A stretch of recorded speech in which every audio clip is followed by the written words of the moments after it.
2 haftadan beridir gerek ilimizin, gerek bölgemizin, gerek de ülkemizin gündeminde olan cinsel istismar suçuyla ilgili dün itibariyle gelişme söz konusu oldu. Bingöl 1. Asliye Ceza Mahkemesi'nin ve sen yapmış olduğu Bingöl Cumhuriyet Başsavcılığı talebi üzerine yapmış olduğu inceleme neticesinde söz konusu şüphelilerden birisi tutuklandı. Bugün itibariyle de yakalanıp cezaevine gönderildi.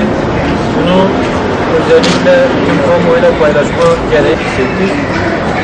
Zaten dün itibariyle özelde yerelde Bingöl Barosu, genelde de tüm Doğu Güneydoğu Anadolu bölge baroları derdest olan dosyaya müdahale talebinde bulundu. Bunu Bingöl Barosu olarak özellikle takip edeceğimizi, takipçisi olacağımızı bir kez daha kamuoyuyla paylaşmak istedim.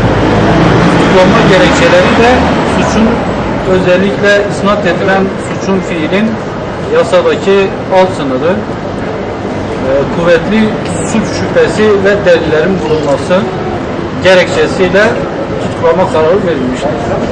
Sorularınız varsa alabilirim. Herhangi bir gelişme olması durumunda tekrar bilgilendireceğiz. Dosyamızın avukatı Canan Çakabay da burada.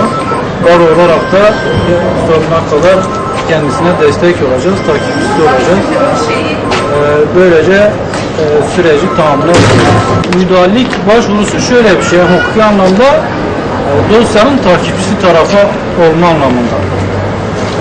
Burada herhangi bir sıkıntı yok.